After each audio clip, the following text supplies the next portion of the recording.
Okay, let's unpack this. Today we're plunging into an idea so radical it really challenges the very concept of free will. It absolutely does. What if your deepest desires, the career path you're chasing, the kind of partner you want, the lifestyle you post about, even the person you aspire to be, what if they aren't actually generated by you? What if they're borrowed?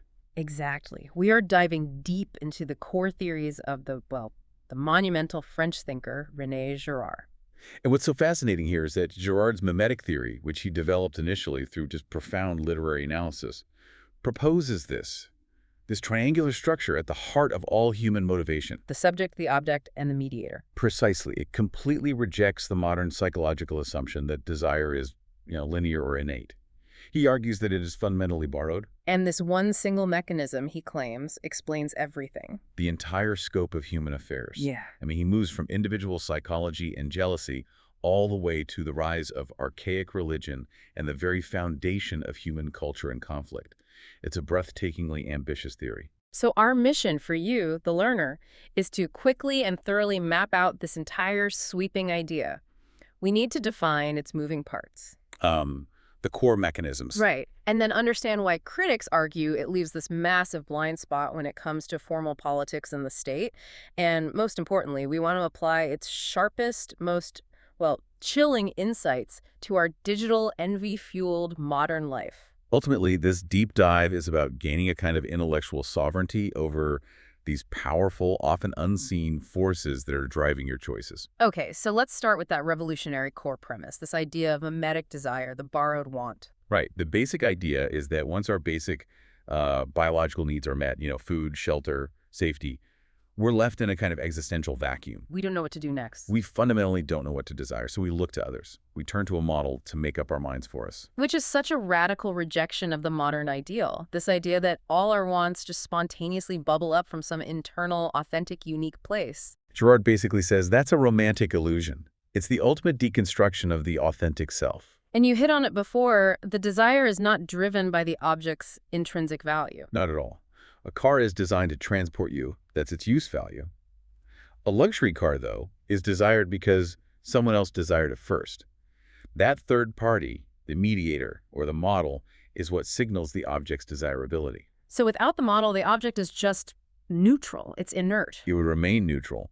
It's the model's desire that paints the object with value, and that gives you the triangulation of desire. The subject, who is the desiring agent, the object, the thing desired, The luxury car. and the mediator, the model whose desire is being copied.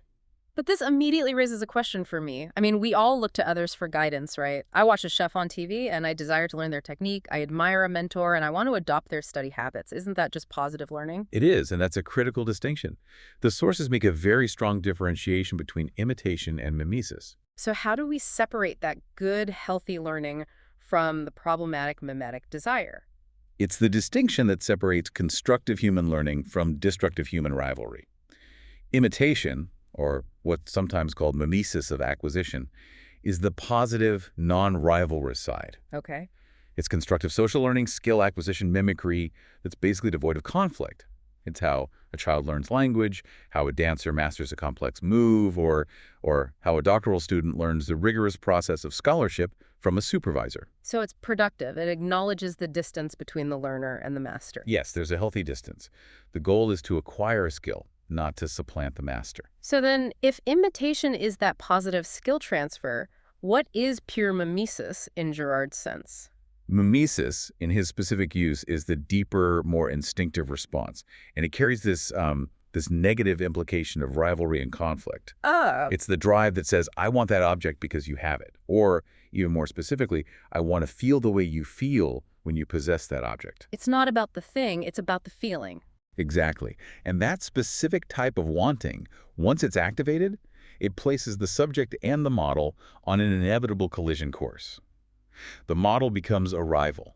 It's a desire that targets the mediator's perceived internal state, which the object is just assumed to contain. So the object is rarely the point at all. It's just a stand-in, a material placeholder for something much bigger, much more abstract. If I want the senior partner's corner office, it's not really about the square footage, is it? Absolutely not.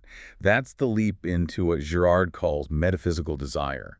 The subject isn't seeking the object itself, but the status, the recognition, the authority, or the perceived internal stability, the being that the mediator possesses and that the object just appears to confer. Let's spend a moment on that concept of metaphysical desire, because I think this is where the theory becomes profoundly sharp and, well, unsettling for a modern person. It is. If I want the car the celebrity drives, I'm not just seeking transportation. I'm seeking the ease, the self-sufficiency, the lack of worry that I project onto that person. Precisely. And that's why it's metaphysical. You are desiring the mediator's substance, their essential way of being in the world, which is, of course, impossible to acquire. Right. You can't buy someone else's life. You can't. The object, the luxury car, the corner office, the perfect Instagram life, it's merely a material lens. It's the lens through which the subject imagines they can capture the mediator's superior existence. But it's a mirage. Always. Because the moment the subject acquires the object, they realize they are still the same anxious, lacking subject. Yeah. The desired being was never in the object. And frankly, it probably wasn't truly possessed by the mediator either, who was most likely caught in their own mimetic loop. And this realization that the desire is not for the thing, but for this transcendent state of existence the thing supposedly confers, that explains so much of the chronic inadequacy we feel in consumption. We buy the object and the void remains. It creates a kind of spiritual devastation. Yeah. We see this played out perfectly in the literary figures that Girard first studied. The classic example is Don Quixote. Right. He doesn't wake up one morning and just invent the idea of being a heroic knight out of thin air. No, he borrows an entire system of desire wholesale. Exactly. Don Quixote's fundamental desire to be a wandering knight is copied from the heroic knight models in his romances, particularly Amadis de Gaul. So he doesn't just borrow a single object. No, he adopts an entire identity, a code of chivalry, a specific system of borrowed values and aspirations.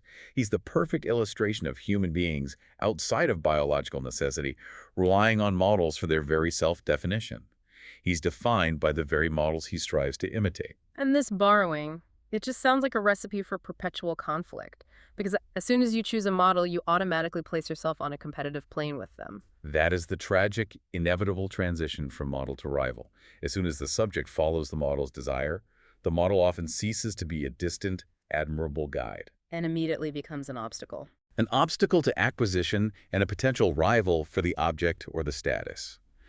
This transition from guidance to rivalry is, for Girard, the driving force of perpetual violence and tension in all human relations. From the schoolyard all the way up to... From schoolyard bullying to international arms races, it's the same fundamental mechanism. And when this escalates to that highest level metaphysical desire, where the subject wants not just to have what the model has, but to be the model, that's where the rivalry becomes existential and truly destructive. It collapses the entire relationship into obsession and deep resentment. Because no one can actually be someone else, the subject finds their desire can never be satisfied. And the mediator becomes the enemy. The mediator becomes the main hated obstacle to achieving this impossible status. The obsession is born out of this impossible imitation. Girard used Dostoevsky's notes from the underground to analyze this.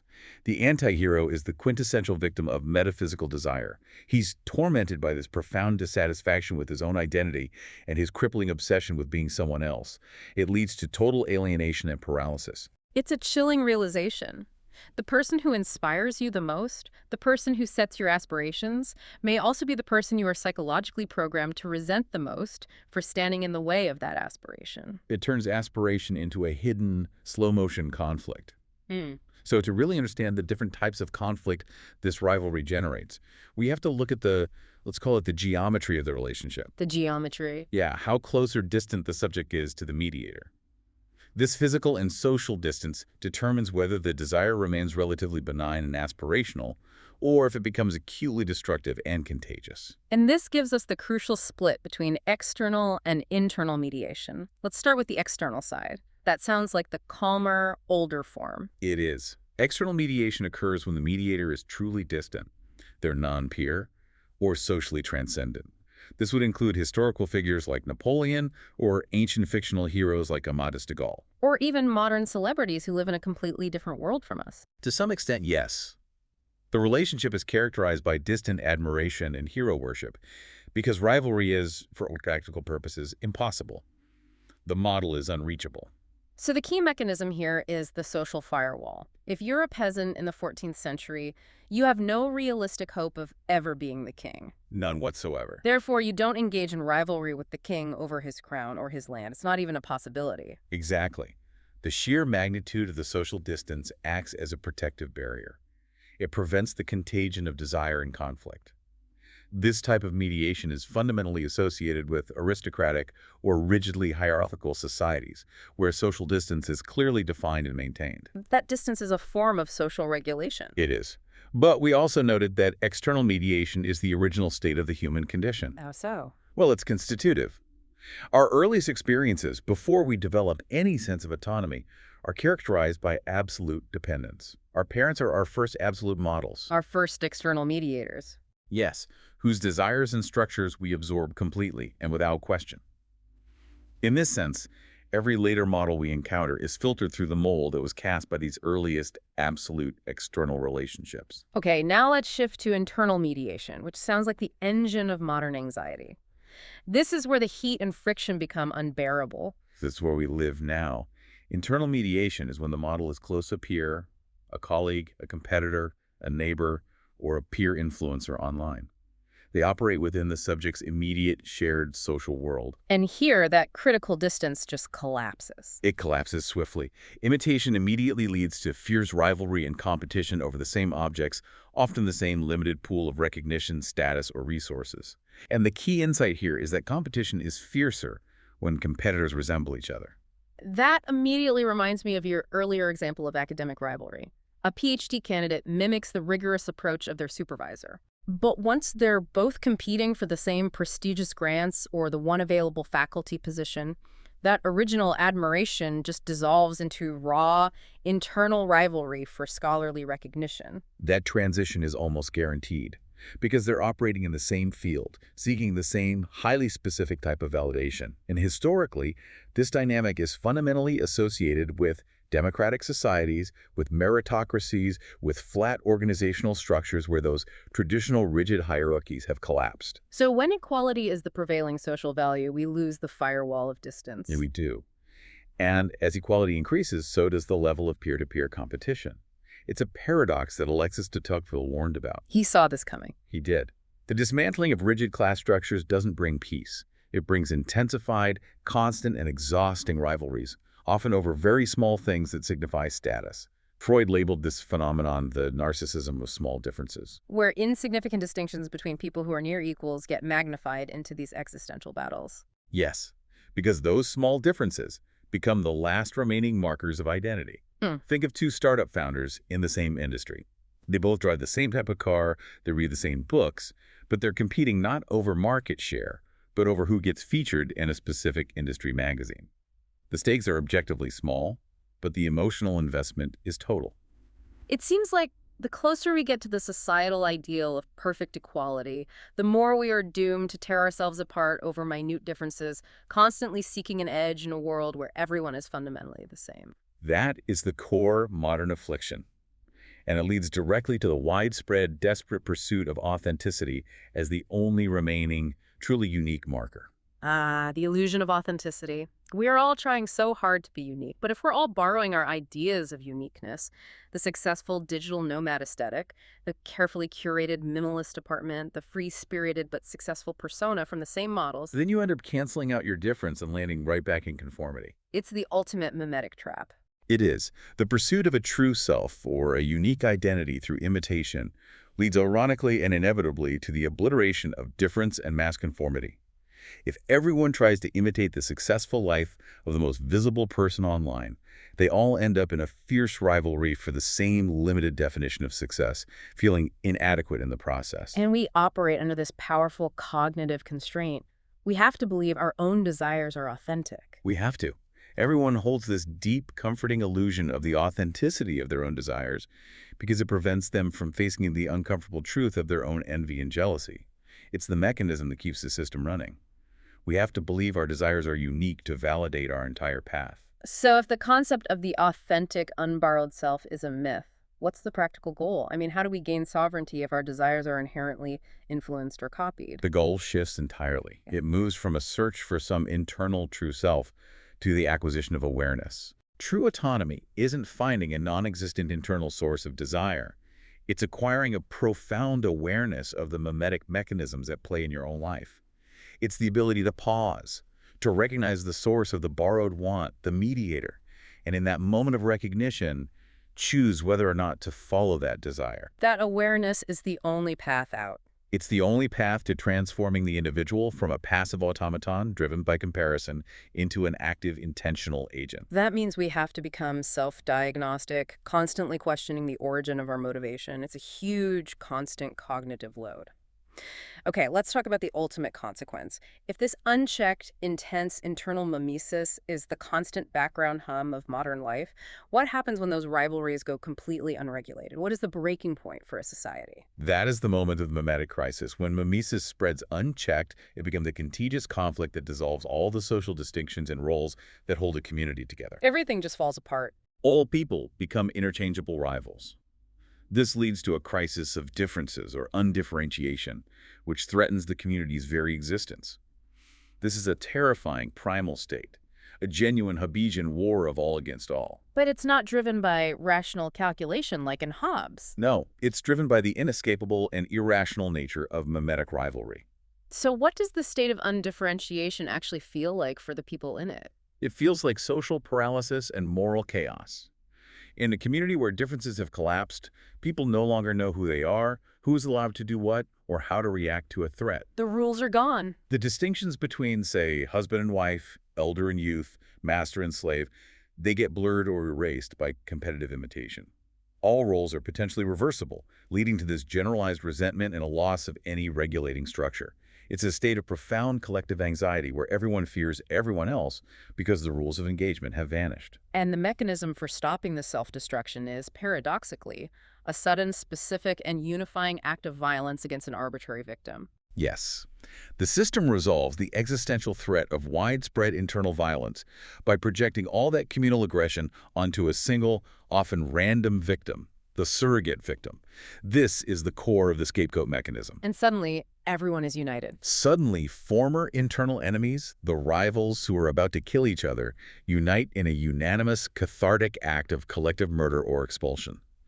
This act temporarily restores peace, reintroduces order, and defines the community's boundary. This collective murder or expulsion is, in Girard's chilling phrase, the act by which a people is a people. That is profound. You're arguing that the entire cultural fabric of humanity rests not on rational agreement, but on a collective, unrecognized foundational murder that establishes peace. Correct. Girard asserts that the scapegoat mechanism is the essential foundation of cultural life itself. It allowed natural man to become civilized. We didn't civilize through a reasoned social contract. We civilized through the spontaneous, repeated, successful management of internal violence through this projection mechanism. And our culture, our myths, taboos, prohibitions, is built on top of that. They are all designed to prevent the society from ever returning to that chaos of undifferentiation. So how does this spontaneous act of violence relate to the sacred and the birth of religion? Because the deceased victim miraculously brought forth communal peace and restored order, the act acquires this overwhelming religious significance. The victim is consecrated. The victim becomes a god. Primitive gods are therefore sanctified victims. They embody a profound, sacred ambivalence. They were seen as a monstrous transgressor and a source of chaos while alive, but a deity and a source of peace once dead.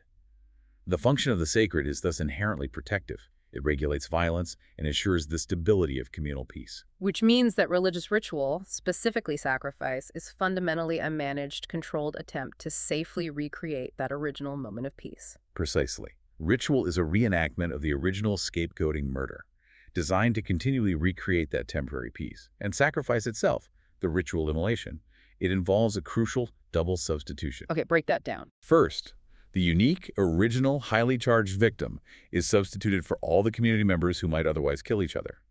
Second, a sacrificable victim, an animal, a captive, or a marginal person, is substituted for that original surrogate victim. So the system has to find a controlled, renewable source of violence. Yes, and this brings up that fascinating extrapolation from the sources. The idea that this mechanism fundamentally changed human interaction with the natural world. It may have led to organized hunting and domestication. How does that work? Well, it's a powerful but logical deduction. If the original murder must be ritualistically reenacted to preserve stability, The community needs a reliable, controlled, and repeatable supply of substitute victims. So hunting and domestication weren't just about food. Not purely. The argument is that primitive hunting and eventually animal domestication arose from the cultural need to manage and repeatedly reenact the original collective murder using substitute animal victims. The ritual need precedes the purely utilitarian need. For this entire system to function, to provide that genuine cathartic peace, the community has to be completely ignorant, right? They have to genuinely believe the victim was monstrous and deserved to die. Absolutely. Girard calls this necessity misrecognition. The mechanism's cathartic and regulatory power requires that it remain entirely unconscious. If the community recognized the victim's innocence, the mechanism would lose its ability to generate that collective belief in peace and order. The victim must be seen as the monstrous culprit. But the sources suggest this misrecognition isn't always essential for the ritual's regulatory effect. What evidence challenges this strict ignorance requirement? The challenge comes from specific anthropological and historical examples. They suggest some archaic societies held a sort of ritual memory of the violent foundations. They weren't entirely ignorant of the arbitrariness of the victim. Like what? Look at the ancient Greek ritual of the bouphonia, the ox slaying. An ox is ritually slain. The killing is followed immediately by a judicial trial, where the participants accuse each other until the sacrificial knife, the inanimate object, is found guilty and thrown into the sea. That's astonishing. The community is consciously enacting the transfer of guilt and simultaneously revealing the absurdity of the original accusation, yet the ritual still works. It shows the violent origin isn't suppressed, but ritualized and acknowledged as necessary. Another example is the Jewish scapegoat ritual described in Leviticus for Yom Kippur. Two similar goats are chosen. One is sacrificed to Yahweh. The other, the scapegoat, is visibly burdened with the sins of Israel and is sent into the desert to Azazel, often to an ignominious death. So the community isn't ignorant, they are ritually transferring their known culpability onto the victim. Exactly.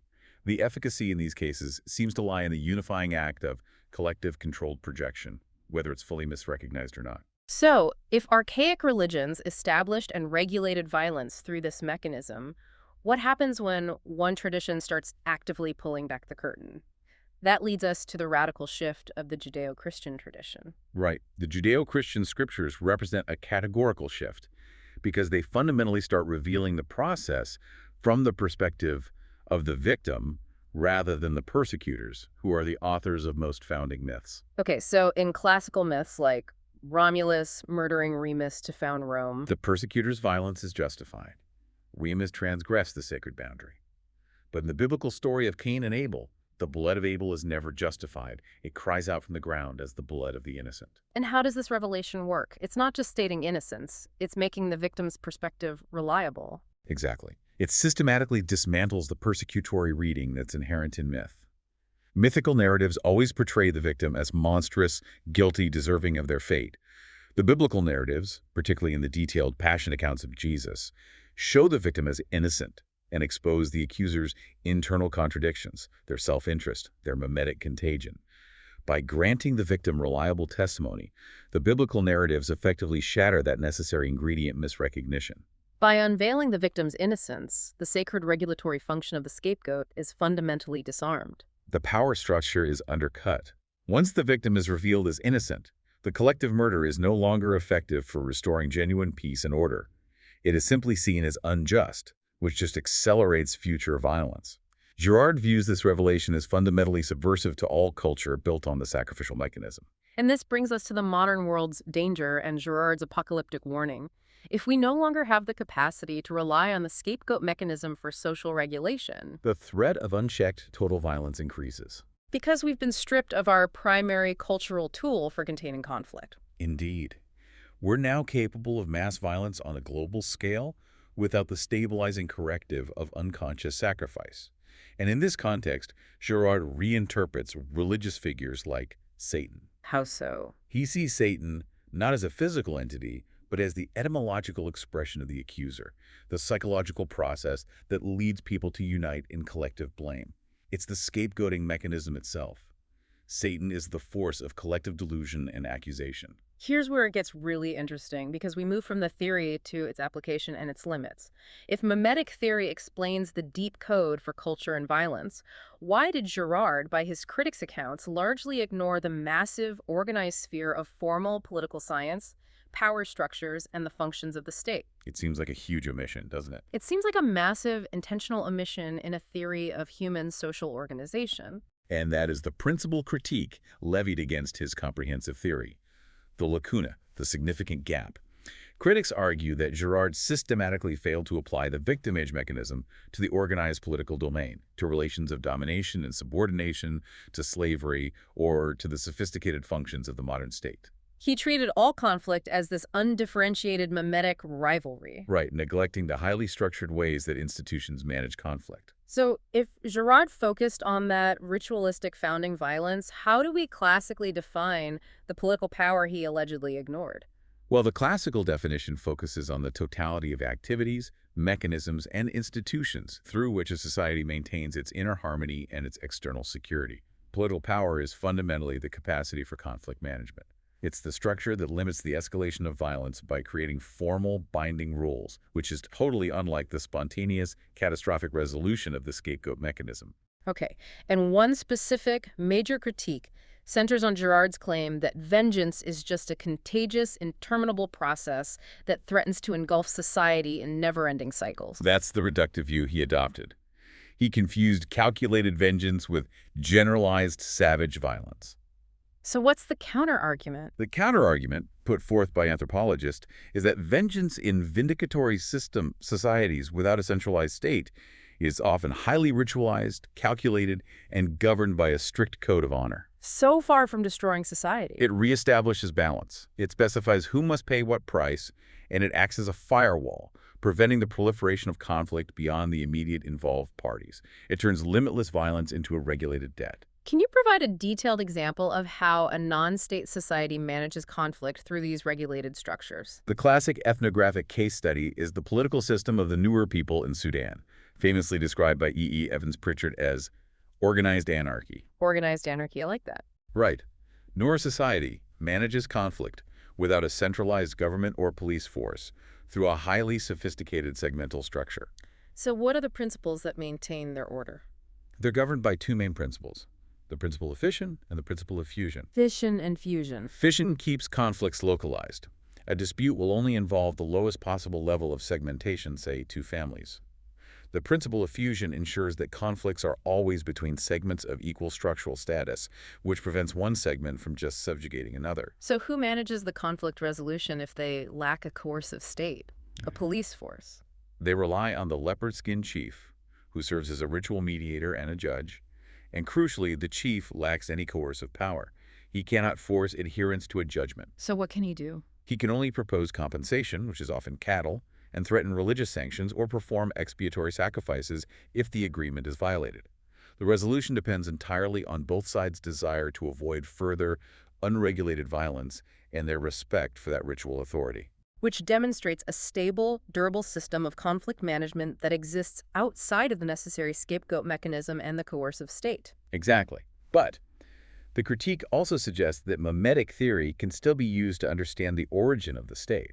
How so? Yes, the theory acts as a powerful progenitor. Mimetic rivalry is the inevitable radical state of nature, far more dangerous than Hobbes imagined. In this view, that foundational unanimous act of violence against a surrogate victim is the act by which a people is a people, as Rousseau argued. Okay. And the subsequent sanctified victim, the one who brings peace, can be glimpsed as the dawn of the sovereign power that Hobbes described, the sole entity capable of controlling collective violence.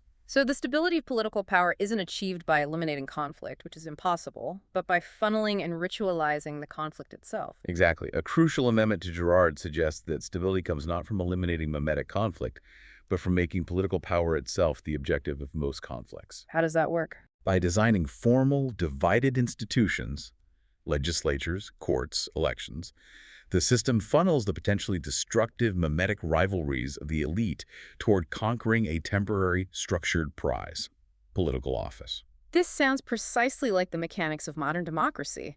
So democracy functions as a ritualized mimetic competition that manages conflict. It does. Democracy, with its separation of powers and pluralism, is fundamentally inseparable from competition between multiple political parties. This was analyzed by the economist Joseph Schumpeter. What was his take? Schumpeter argued that the people never actually govern. They only choose who will govern. The true stability of the system lies in the capacity to dismiss those governors peacefully. And in this context, the politician serves a distinctly modern sacrificial function. Absolutely. Yeah. Schumpeter makes a direct sacrificial parallel. A political leader, a prime minister, or a president functions as a scapegoat. A safety valve. A safety valve for an unhappy electorate. When crises hit, we don't return to total undifferentiation. We don't murder the community leaders, but we ritualistically dismiss them via election or censure. This procedural mechanism utilizes the core sacrificial drive to diffuse collective tension without triggering a full social collapse. The politician's job is often to absorb and deflect the collective blame of the electorate. We also have to acknowledge the role of power structures not just as conflict containers, but as active manipulators of the mimetic field itself. They set the agenda for what people should want. That brings us to the influence of elites. Conflicts are rarely spontaneous mass movements. They're driven by resolute minorities, or elites in Pareto's sense, who are united by common values and who successfully impose their desires onto the wider population. The elites set the mimetic agenda. They do, and the majority then follows the victor. We see this ethnographically and historically. If claim is to a sultanate compete, the winner, once victorious, is instantly seen as legitimate, as possessing the baraka or divine favor, and the people rally to his camp. So the victory itself is proof of legitimacy. It leverages mimetic adherence on a mass scale to ensure stability rather than chaos. So the political sphere is not ignored by mimesis. It's the place where mimesis is most successfully ritualized and contained, turning potentially fatal rivalries into managed periodic competitions for the right to temporary power. So what does this all mean for us today, navigating the world of viral trends, curated online lives, and constant inescapable comparison? Mimetic theory feels terrifyingly relevant, almost designed for the attention economy. It is the operating system of the digital world. The struggle for intellectual sovereignty in modern life is defined by this profound tension between what we can label thin desires and thick desires. Walk us through that distinction, using modern examples to make it sharp. Okay, so thin desires are desires that are highly mimetic, fleeting, and ephemeral. They're based purely on comparison and extrinsic validation aimed at signaling status, wealth, or power. Give me an example. Think of choosing a specific career path, not because you enjoy the work, but because of the status it confers in your social circle. Or choosing a partner based primarily on, say, objective prettiness or external approval, rather than genuine connection. They're all about the optics. All about the optics. And because thin desires are rooted in this endless comparison, they inevitably lead to chronic inadequacy, frustration, and envy. They fail to provide genuine need satisfaction the moment the external approval vanishes. The ultimate ephemeral want. And thick desires. These are goals aligned with intrinsic motivations, pursuits that genuinely bring personal satisfaction, foster deep growth, and lead to the full integration of the human person. They're built up over time and relate to core human values like mastery, truth, beauty, human dignity, or deep relationships. So true sovereignty is choosing thick over thin. It's the radical, intentional choice to cultivate these thick desires over the thin ones that are constantly dangled by the market in the digital world. And digital platforms seem designed to maximize the spread of thin desires while simultaneously dismantling the geographical and social firewalls that used to protect us from endless internal rivalry. That is the core of the social media accelerator effect.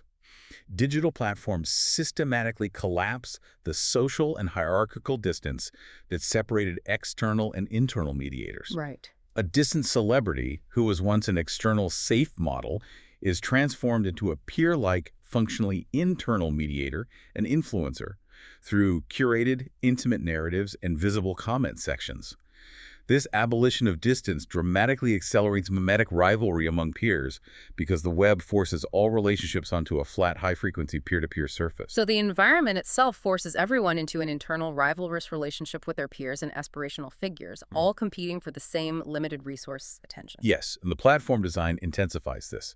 Social media is built with a homogenizing function. All profiles use the same standardized visual template, the same engagement metrics, the same consumption goals. Which creates a permanent crisis of sameness. Exactly. Where everyone desperately tries to differentiate themselves, ironically, by mimicking the same trends, which just fuels intense rivalry.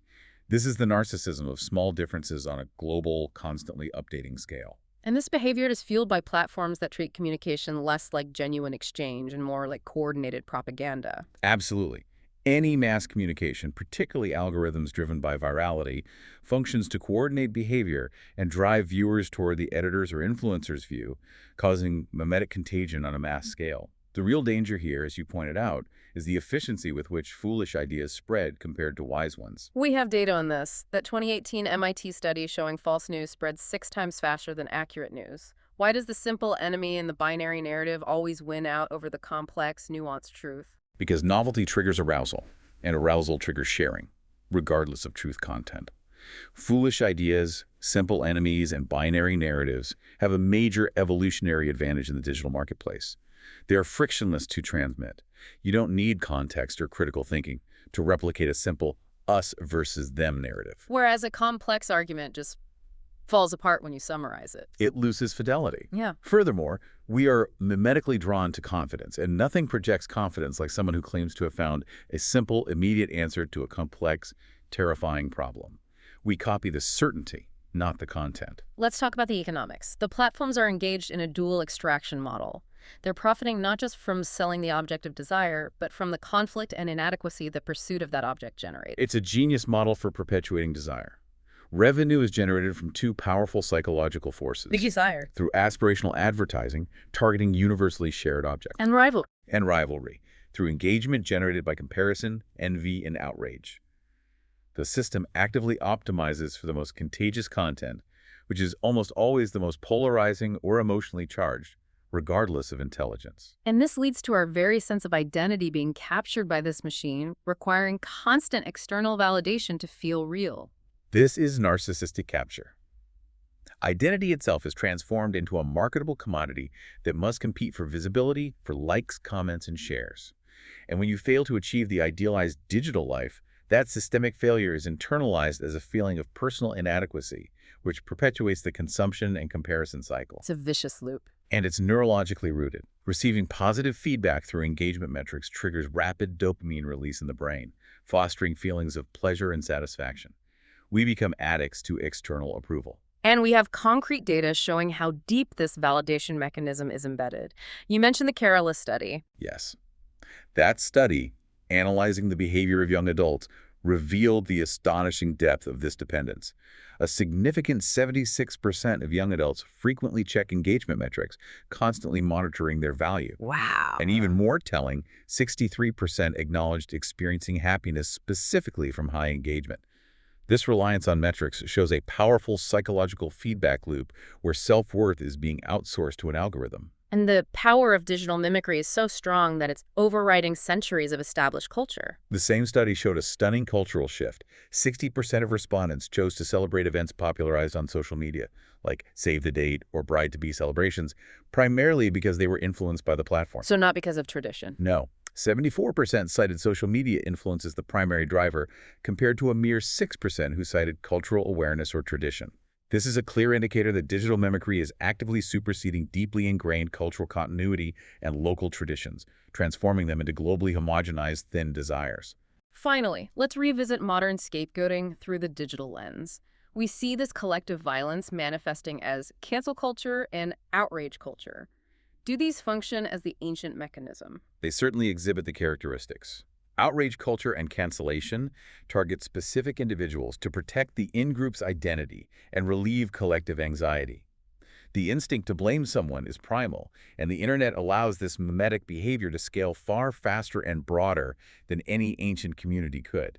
The digital mob forms instantly. But the key difference is that this modern sacrifice fails to diffuse conflict the way archaic sacrifice did. Why is that? The failure lies in the lack of misrecognition and the partisan nature of the digital world. Archaic sacrifice worked because the victim was unanimously accused, allowing the entire community to unite and feel peaceful. There's no unanimity online. None. Modern cancellation happens in a politically polarized environment. The victim is inevitably associated with one side. The moment one side casts them out, the opposing side views the victim as a martyr, not a guilty culprit. So it just becomes another battle in the culture war. It turns the attempt at catharsis into a tit-for-tat salvo, an immediate act of retribution, thus accelerating, not resolving, the broader political conflict. The mechanism no longer produces peace. And ultimately, we have to recognize that political identity itself is often just another borrowed thin desire, adopted mimetically. Absolutely. Political and ideological adoption is often caught medically from tribal or peer group membership rather than autonomously chosen based on rigorous evidence.